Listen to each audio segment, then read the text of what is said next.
Hey guys, welcome to my YouTube channel. So, I'm sure you watched the trailer by now, so you know what you're getting yourself into. So that means we can jump right in. As the title of this episode says, your story can make you bitter or it can make you better. And so I want to share a little bit more about my journey. So as you guys know, I suffered both physical and emotional abuse in the household.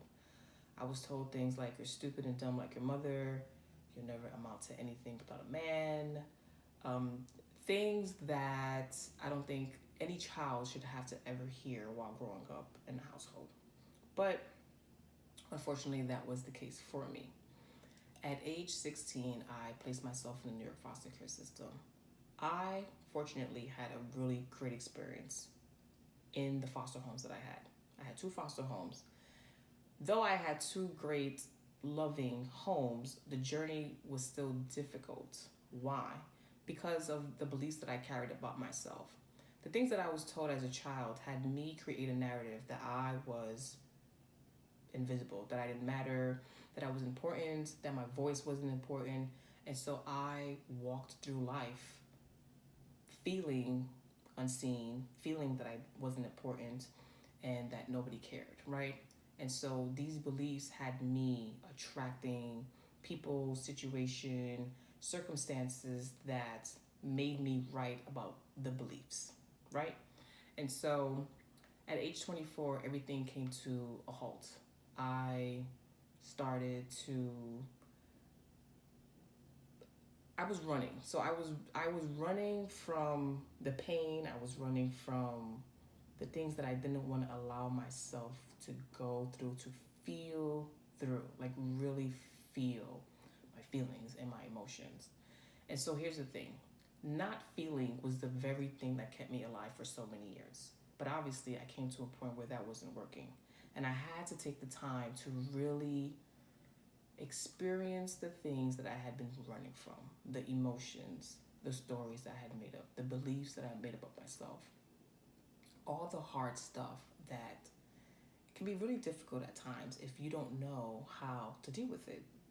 And so at age 24, I literally was just breaking down, right? To the point where I had to make a choice if I was going to keep running or I was going to deal with these feelings and emotions. And so I did. I ended up seeing a therapist who I worked with for quite some time. And she was amazing and she was exactly what I needed at that time. So I say that to say anyone who's experienced any type of trauma or any type of painful experiences, there's nothing wrong, there's no shame in seeking help or working with a therapist to work through it. I worked with my therapist for about a good couple of years, 3-4 years. I took time off of school. At the time, I was attending John Jay College with aspirations of becoming an attorney. I was going to be the next Marsha Clark of foster care. I wanted to make a difference, and I thought that becoming an attorney was what I was meant to do. Even though there was a part of me that it just didn't sit well.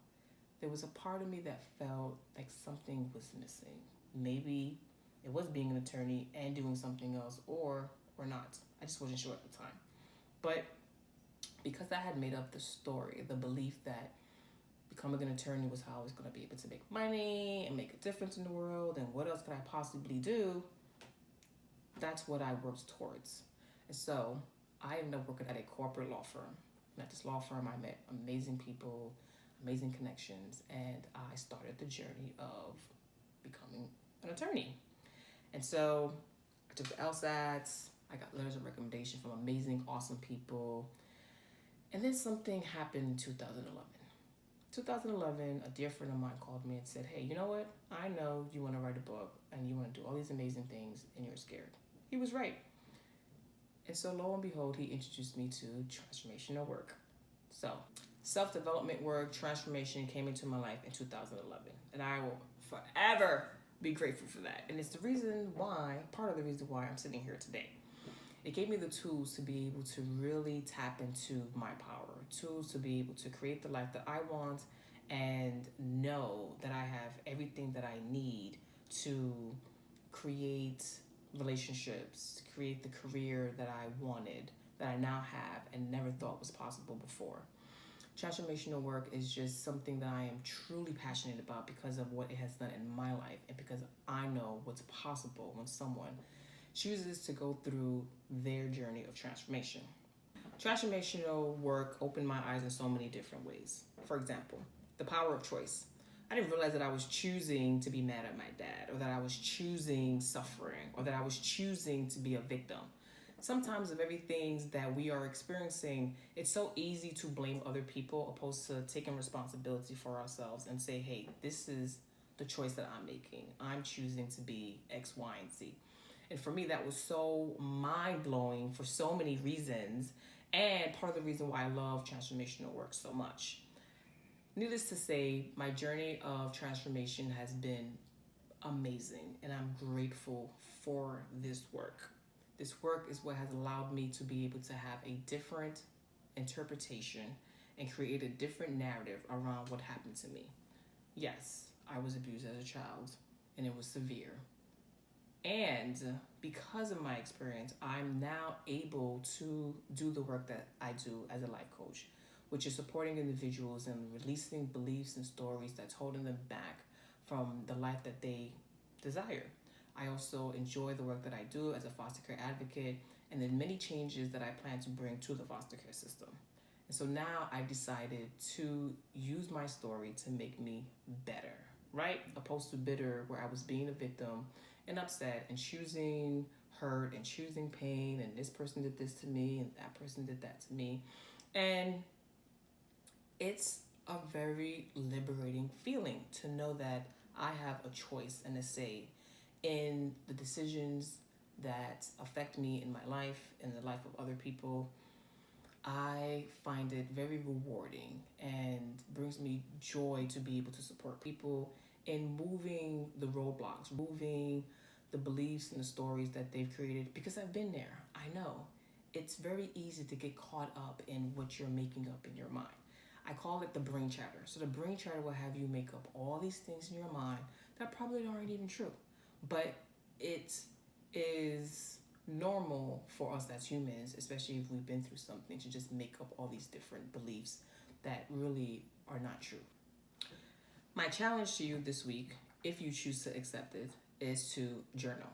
Grab a pen and paper, write down your story, and really feel the emotions. Feel whatever it is that comes up while writing your story.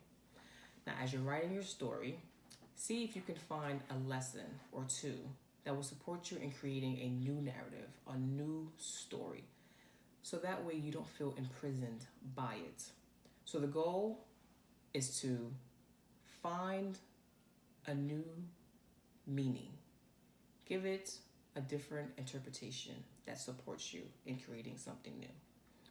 So again, pen and paper, write your story, feel the feelings, and see if you can find a lesson or two that will support you. And you know what?